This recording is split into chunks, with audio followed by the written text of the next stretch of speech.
Olá, hoje eu vim aqui para falar com vocês um pouco sobre o luto coletivo.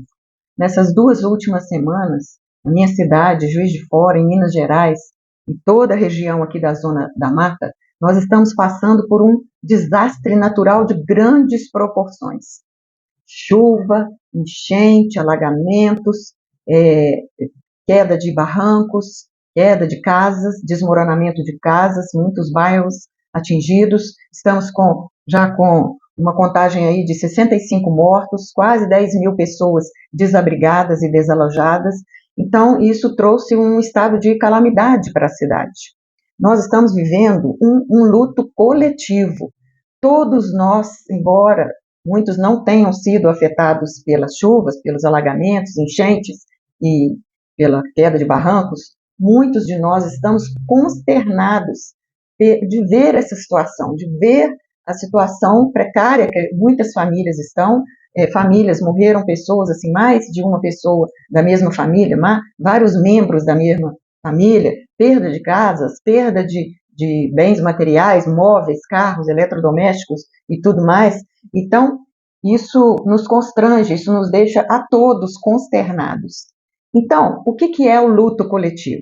O luto coletivo é um processo de luto que é compartilhado por um grupo de pessoas que passam por alguma perda impactante, significativa.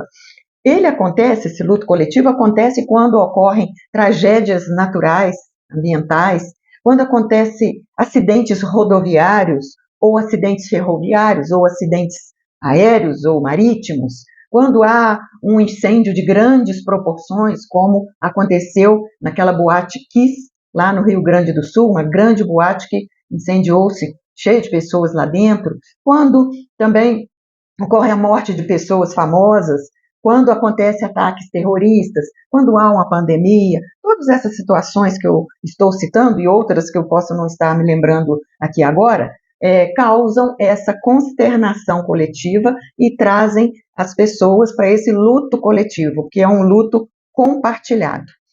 Ele é diferente do luto individual, do luto de uma família, por exemplo, porque esse fenômeno do luto coletivo, ele gera uma comoção nacional, ele gera uma comoção na comunidade e ele acaba unindo as pessoas através da solidariedade, da empatia, mesmo pessoas que não têm conexão direta com as vítimas acabam se sentindo empáticas, sentindo que precisam olhar para a dor do outro e se sentem também entristecidas com as perdas.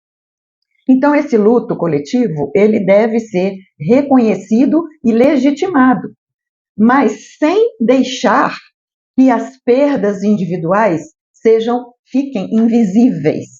As perdas individuais não podem desaparecer no meio desse luto coletivo.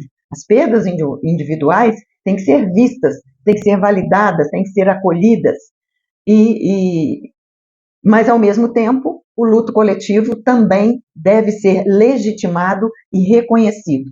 O impacto psicológico do luto coletivo numa população pode ser avassalador.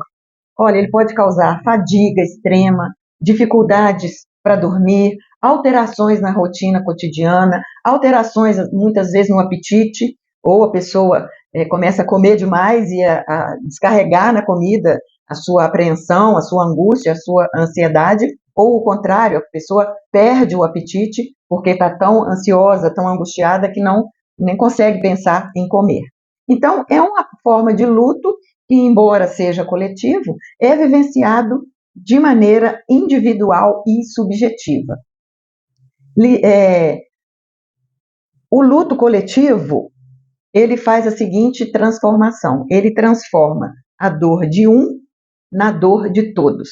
Todos nós estamos tristes aqui na nossa cidade, na nossa região, todos nós estamos consternados, estamos abatidos com tudo que está acontecendo, de olhar as fotografias, os vídeos, as ruas como estão, os bairros ainda cheios de destroços, de escombros.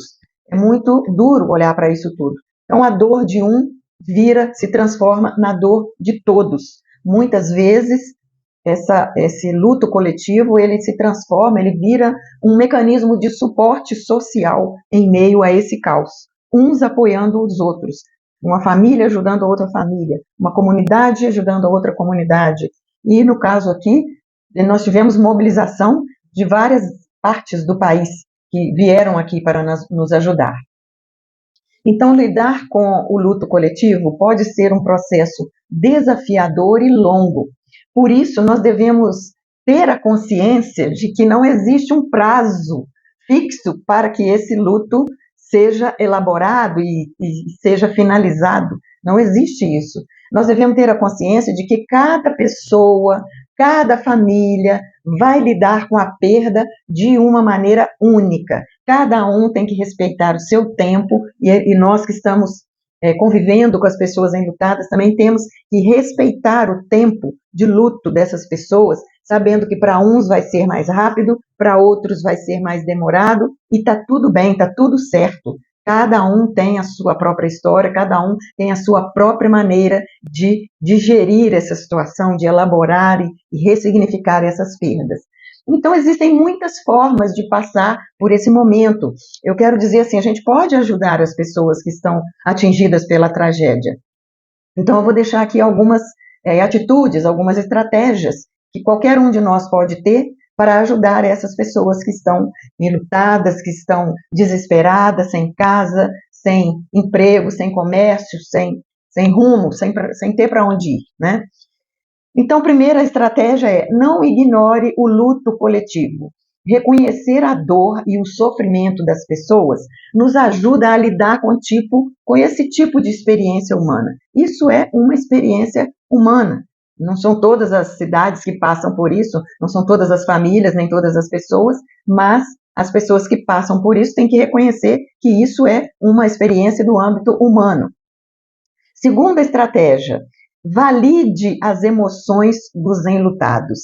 Permita que as pessoas atingidas falem sobre seus medos, suas tristezas, sua raiva, sua revolta por tudo que aconteceu, ou qualquer outro tipo de sentimento que ela queira compartilhar com você. Deixe que ela fale. Não ignore os sentimentos dessa pessoa, não minimize, não jogue para debaixo do tapete, não fique dando tapinha nas costas e falando, isso não é nada, isso vai passar, né? Porque você não sabe pelo que a outra pessoa está passando. Outra coisa que pode ajudar as pessoas enlutadas e atingidas pela tragédia. Os rituais de despedida, as cerimônias religiosas podem ser uma boa opção para unir pessoas que entendem a dor do luto, que podem compartilhar umas com as outras o que elas estão passando, o que elas estão sentindo. Então, criar essas oportunidades, esses rituais de despedidas e essas cerimônias religiosas, velórios, né, prestar homenagem para as pessoas que partiram, pode consolar muito a pessoa que está enlutada. Fazer isso também é uma maneira de honrar a memória daquelas pessoas que partiram, né? Outra estratégia é criar uma rede de apoio para dar suporte aos enlutados. Por exemplo, uma rede de apoio pode ser vizinhos, pode ser parentes, pode ser a igreja, pode ser os colegas de trabalho, pode ser as redes públicas de atendimento de saúde, o CRAS, todos essas pessoas e grupos que eu estou citando podem servir como rede de apoio para dar suporte aos enlutados e aos atingidos pelas enchentes e pelos alagamentos. Outra estratégia, se você foi atingida de alguma forma pelas enchentes e pelos alagamentos, procure manter uma rotina saudável, na medida do possível. Eu sei que há dor, eu sei que há muito choro, eu sei que há muita tristeza, eu sei que há muito desconforto, muito incômodo com tudo o que aconteceu, mas, na medida do possível, aos poucos, a rotina precisa ser estabelecida. Nós precisamos reconstruir as áreas caídas da nossa cidade, nós precisamos reconstruir a vida das pessoas que foram abatidas, abaladas, atingidas, precisamos reconstruir o comércio que foi atingido. Então, na medida do possível, no seu tempo, né? Também não force a barra querendo ultrapassar o seu limite, a sua capacidade de suportar. Se você não consegue minimamente manter uma rotina, se dê um tempo para elaborar isso e ressignificar essa perda. E, se necessário, você achar que não está conseguindo suportar esse peso da tristeza, do luto, da dor, da perda, procure ajuda médica e ajuda psicológica. Tem hospitais e planos de saúde aqui em Juiz de Fora que estão oferecendo atendimento gratuito para a população. Então, você pode procurar, tem atendimento psicológico também. E eu quero lembrar o seguinte: o luto não termina quando a lama seca. O luto não termina quando os caminhões removem os entulhos, os escombros e levam embora. Então, você que está me ouvindo, não solte a mão de quem perdeu tudo. Não solte a mão de quem perdeu parentes, de quem perdeu a casa, de quem perdeu móveis, bens materiais, carro, comércio. Não solte a mão. A reconstrução emocional desse povo que foi atingido é uma reconstrução que vai ser lenta, não é uma coisa rápida, é um processo, não acontece do dia para a noite. Então, eu espero que você possa contribuir com essas pessoas, segurando na mão delas, ajudando, validando seus sentimentos, ouvindo as suas queixas, as suas dores e as suas tristezas. Nós precisamos uns dos outros, por isso nós não podemos soltar a mão de ninguém, né?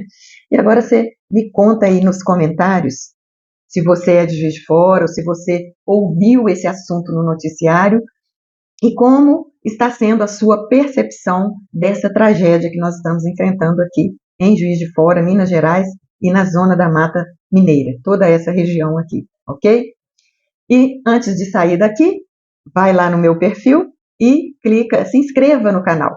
Quando você se inscreve no canal, você está fortalecendo o canal e ajudando o YouTube a entregar mais do meu conteúdo para mais e mais pessoas, ok? Até breve.